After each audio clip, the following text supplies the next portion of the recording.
Hello दोस्तों, welcome to my YouTube channel रोजगार with Hemendra. तो आज हम जेल प्रहरी की 2017 में जो एग्जाम हुई थी उसके साइंस के प्रीवियस ईयर क्वेश्चन सोल्व करेंगे। मैंने व्यापम के सभी प्रीवियस ईयर पेपर का विश्लेषण किया है। तो क्वेश्चन का वेटेज बहुत हाई है साइंस में, लेकिन व्यापम वही पुराने क्वेश्चन की लैंग्वेज बदलकर वापस वही क्वेश्चन रिपीट करता है, केवल लैंग्वेज चेंज होती है। अगर आपने 2017-18 के प्रीवियस ईयर क्वेश्चन भी कर लिया ना साइंस में, 2017 में 24 शिफ्ट में पेपर हुए थे। तो 24, हर एक शिफ्ट में 20 क्वेश्चन थे, तो 24 गुणित 20 करते हैं तो 480 क्वेश्चन 2017 में ही जो 2017 की एग्जाम के ही बनते। तो वही क्वेश्चन एमपी पुलिस में भी रिपीट हुए। 2017 में जो एमपी पुलिस की जेल प्रहरी के बाद एग्जाम हुई थी उसमें भी 2017 के वही साइंस के क्वेश्चन बार बार रिपीट होते। तो मैं इसी चैनल के माध्यम से आपको जेल प्रहरी साइंस के सभी क्वेश्चन सोल्व करेंगे। अगर क्वेश्चन का वेटेज अगर अपन देखते हैं क्वेश्चन का, तो फिजिक्स और केमिस्ट्री, फिजिक्स इसके बाद केमिस्ट्री, फिजिक्स और केमिस्ट्री के मिला के ही कम से कम 13-14 क्वेश्चन तो फिजिक्स और केमिस्ट्री के ही हो गए। इसके बाद बचे क्वेश्चन है 4-5 क्वेश्चन, वो हो गए बायो के। और व्यापम 2 से 3 क्वेश्चन करंट अफेयर्स के साइंस में भी डालता है। साइंस के करंट अफेयर्स के क्वेश्चन भी 2 से 3 क्वेश्चन डालता है। जैसे अभी चंद्रयान 2 के बारे में पूछ लेगा, वो उसमें साइंस के पोर्शन में डालेगा वो। तो चलिए क्वेश्चन स्टार्ट करते हैं।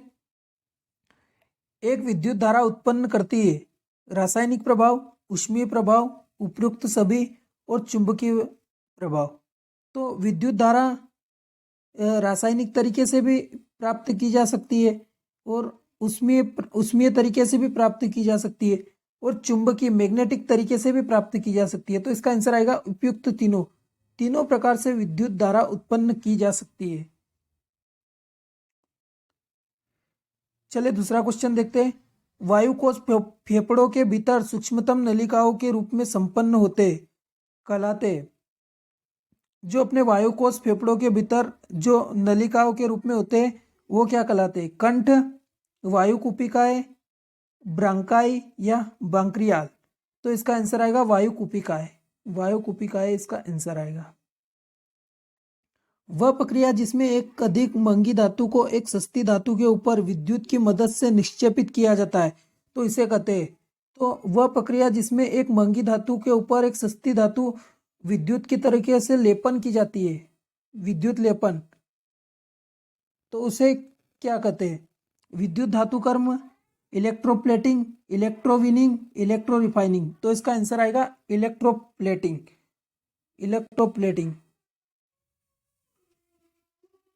भिन्न भिन्न रंगों का प्रकाश जब वायु से होकर संचरित होता है, ध्वनि के वेग से, वायु के वेग से, भिन्न भिन्न वेगों से या इक्वल वेग से, मतलब समान वेग से, तो इसका आंसर आएगा समान वेगों से। जो भिन्न भिन्न रंगों में जब प्रकाश वायु में संचरित होता है तो वह एकदम समान वेग से होता है। सीवर पाइप बने होते हैं कास्ट आयरन के, इनमें से कोई नहीं, कॉपर और एल्यूमिनियम। तो जो सीवर पाइप होते हैं वो बिल्कुल मजबूत लोहे के बने होते हैं, कास्ट आयरन के। और आयरन, इसका जो रासायनिक नेम एफी बोलते हैं इसको। एक सतह को दूसरी सतह पर फिसलने पर गति का विरोध करने वाला बल क्या है? तो बॉल बीयरिंग, स्नेहकता, घर्षण और न्यूटन। तो फ्रिक्शन, घर्षण, घर्षण कहते हैं। एक सतह से दूसरी सतह पर फिसलने से जो रोकता है उसे घर्षण कहते हैं, घर्षण बल। और घर्षण बल के कारण भी हम भी जमीन पर चल पाते हैं, घर्षण बल के कारण। अगर घर्षण बल नहीं होता तो हम फिसल जाते हैं। जैसे किसी चिकनी सतह पर चलने में बहुत परेशानी होती है क्योंकि वहां पर घर्षण बल बिल्कुल कम होता है। विलयन में उस पीएच मान को क्या कहा जाता है जिस पर विद्युत क्षेत्र के प्रभाव में ध्रुवीय एमिनो अम्ल का अभिगमन नहीं होता है? तो इसका आंसर आएगा समविद्युत बिंदु। समविद्युत बिंदु इसका आंसर आएगा। कंपनशील वस्तु की उसकी माध्य अवस्था से अधिकतम दूरी क्या कहलाती है? गुणवत्ता, आवृत्ति, आयाम या तारत्व? तो इसका आंसर आएगा आयाम। उदासीनीकरण अभिक्रियाओं में अम्ल क्षार के साथ क्रिया कर क्या देता है? जो उदासीनीकरण अभिक्रिया है इसमें अम्ल क्षार के साथ हमेशा लवण एवं जल देता है, साल्ट और वाटर। मृदा में उगने वाली फसलों की उपयुक्तता निर्भर करती है स्पर्शनानुभव से, रंग पर, प्रकाश पर और उपयुक्त सभी। तो इसका आंसर आएगा उपयुक्त सभी।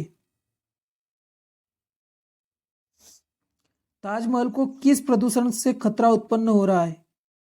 तो कार्बन डाइऑक्साइड, सल्फर डाइऑक्साइड और क्लोरीन और ऑक्सीजन।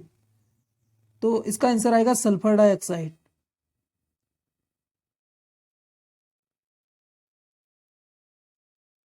परमाणुओं के किस समूह की परमाणु त्रिज्या समान है?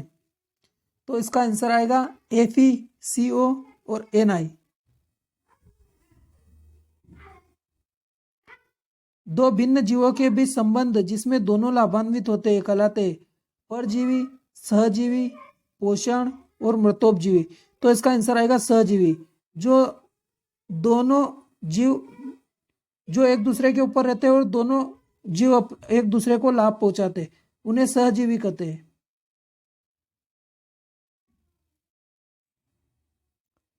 घर्षण बल निम्न के बनने के साथ बढ़ते हैं सतह के चिकनेपन से, सतह के खुरदुरेपन से, दो पिंडों के मध्य दूरी से। तो इसका आंसर आएगा सतह के चिकनेपन से तो घर्षण बल कम होता है, सतह के खुरदुरेपन से घर्षण बल बढ़ता है। इसका आंसर आएगा सतह के खुरदुरेपन से। एक परावर्तक सतह अंदर की ओर वक्रीय है, यह निम्न निर्मित दर्पण है। तो इसका आंसर आएगा अवतल दर्पण।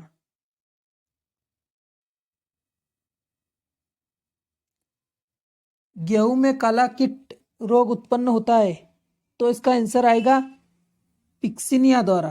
पिक्सिनिया आंसर आएगा इसका।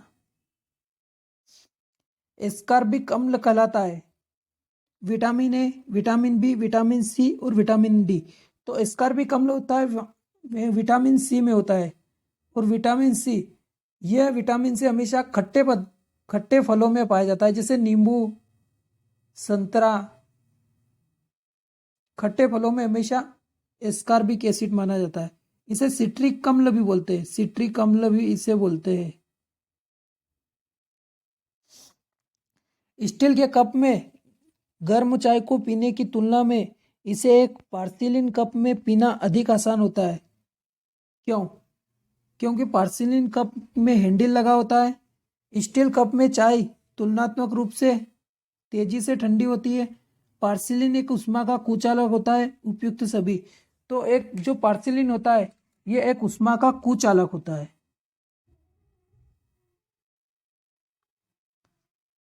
कौन सा चरण वनों के संरक्षण के लिए लिया जाना चाहिए? वृक्षों की कटाई पर प्रतिबंध, यह भी सही है। इसके बाद वन आग को रोकना, यह भी सही है। इसके बाद बंजर भूमि पर वृक्षारोपण, यह भी सही है।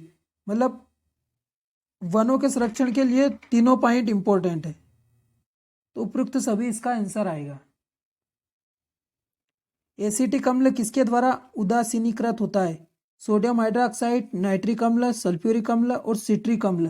तो यह होता है सोडियम हाइड्रोक्साइड के द्वारा। एसिटिक अम्ल